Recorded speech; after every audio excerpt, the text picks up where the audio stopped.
I've played a lot of Tears of the Kingdom, and I've enjoyed the game for everything it has to offer.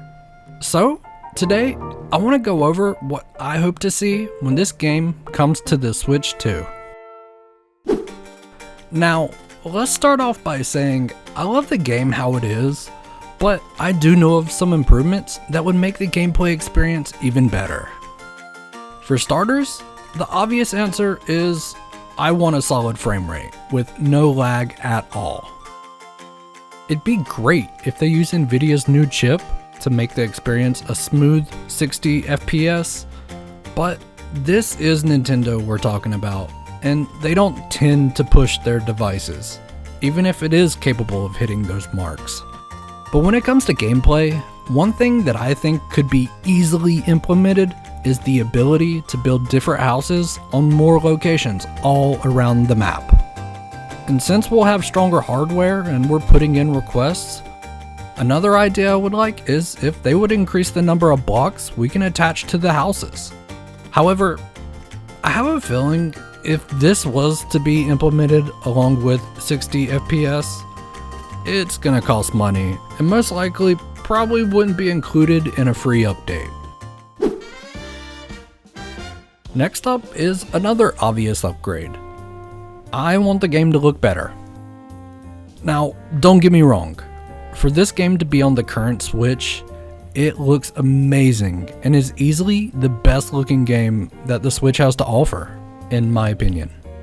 But once we move on to the Switch 2, or whatever they end up calling it, I want to see some higher resolutions. And since Nvidia is rumored to make the chip that will power the graphics, I could see 4K 60 FPS in docked mode being the overall goal. However, like I said before, I don't think this is something Nintendo will just give us, since they're known to re-release a game multiple times, across multiple console generations. Now, when it comes to gameplay, one update that I would love is I want to see more Sky Islands. That was easily my favorite area that was added in Tears of the Kingdom. When the game was first announced and we saw the Sky Islands, I initially thought we would have way more areas to explore. However, the Sky Island area we ended up getting was kinda sparse. Personally, I think it would be awesome if they added a few areas as large as the initial place you start at. I would also love to see a huge Sky Island town with its own side story quest. And yeah, I guess those would be some pretty big additions. And it probably would fall more under DLC, but one can hope. As a whole, the game itself is fun the way it currently is. But if there is one feature I would really love to see, that would be an increased build limit. I would love it if the number of attachments increased from 21 to something more like 35 or 40. I know we're able to build some crazy wild devices with the current limit, but if we got a huge increase in attachments, that would open up even more possibilities, especially for those of us who spend majority of their time in game building. This feature is the highest on my list of please add this. However, I feel like it's probably the least likely to happen, especially in a free update.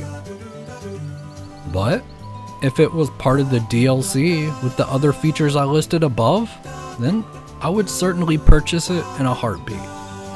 And while we're at it, I would love if the game map reflected that we've completed the game, meaning that the castle would no longer be floating and maybe you'd see some people working on it and it would look slightly better. I get why this isn't implemented currently, but if there was some sort of instrument or device you could use that magically transported you back and forth to the kingdom after it was saved, I think people would really love to see that. Overall, I view Tears of the Kingdom as the perfect game to take advantage of some stronger hardware. It's a miracle it runs as well as it does now on the Switch that we all currently have. So, if all we end up getting is a boost in performance with some faster load times and a stable frame rate, then that'll have to be enough. But leave a comment about what you would like to see updated on this rumored Switch 2 console. Personally, I just hope that it won't make me update the game to a version where all the bugs and dupe glitches are removed. Yeah, I take advantage of those pretty often when I run out of materials. If you enjoyed this video, leave a thumbs up and consider subscribing. Also, leave a comment, cause I respond to those pretty often. And as always, I'll catch you next time.